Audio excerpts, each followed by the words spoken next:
गुंडे ने एक प्लेट उठाकर लड़की के पिता के चेहरे पर मारा, लेकिन अचानक लड़की ने समय को लाखों गुना धीमा कर दिया। इससे पहले कि गुंडे के साथी कुछ समझ पाते, लड़की ने सबको जमीन पर पटक दिया। फिर पलक झपकते ही गुंडे के सामने पहुंचकर बिना कुछ कहे सीधे उसके गर्दन मोड़ दिया। दरअसल यह लड़की 1000 साल पहले की एक दानव वंशीय शक्तिशाली आत्मा का पुनर्जन्म थी। उस समय इंसानों की बगावत को रोकने और दुनिया को बचाने के लिए दानवों ने अपना पूरा रक्त जमाकर रक्त पत्थर बनाया था, ताकि 4 बड़े शक्तिशाली परिवारों की ताकत को दबाया जा सके। 1000 साल बाद बाई परिवार ने इस रक्त रेखा को पाने और अपनी सीमाएं तोड़ने के लिए हर जगह से विशेष बच्चों को पकड़ना शुरू कर दिया। जो बच्चे इस शक्ति को नहीं अपना पाते थे, उन्हें बेरहमी से मार दिया जाता था। लेकिन तभी एक छोटी सी बच्ची ने चमत्कारिक रूप से उस रक्त पत्थर को सोख लिया और उसके अंदर से बेहद शक्तिशाली ताकत फूट पड़ी। उसने पल भर में ही बाई परिवार के 6 बड़े योद्धाओं को खत्म कर दिया। मगर इतनी ताकत के इस्तेमाल से वह बेहद कमजोर हो गई और आखिरी दम पर थोड़ी सी शक्ति का इस्तेमाल कर टेलीपोर्ट करके भाग निकली। इस तरह 1000 साल बाद पहली बार दानव रक्त रेखा वाली बच्ची जन्म ले चुकी थी। दुश्मन कसम खा रहे थे, हम तुम्हें जरूर पकड़ेंगे। छोटी चुड़ैल, किस्मत से वह बच्ची सड़क पर जा रहे एक दंपति को मिल गई। उसकी हालत देखकर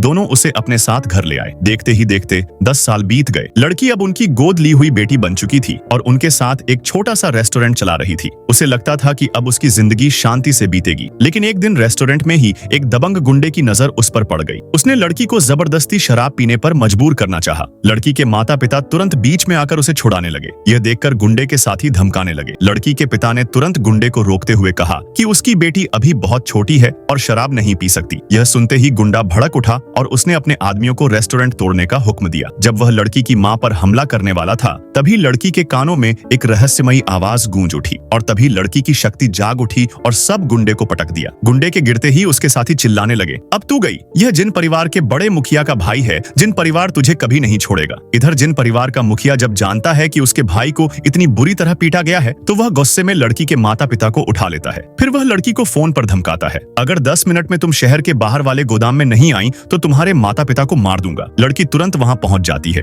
मगर जिन परिवार का मुखिया उसे पकड़ लेता है। वह लड़की के सामने ही उसके पिता को दर्द देता है और फिर उसकी मां पर हाथ डालता है। यह सब देखकर लड़की अब और सहन नहीं कर पाती। उसके दिमाग में अचानक 1000 साल पुरानी दानव जाति की यादें जाग उठती हैं और सब गुंडे को हवा में उड़ा देती है। ये देखकर मुखिया डर जाता है।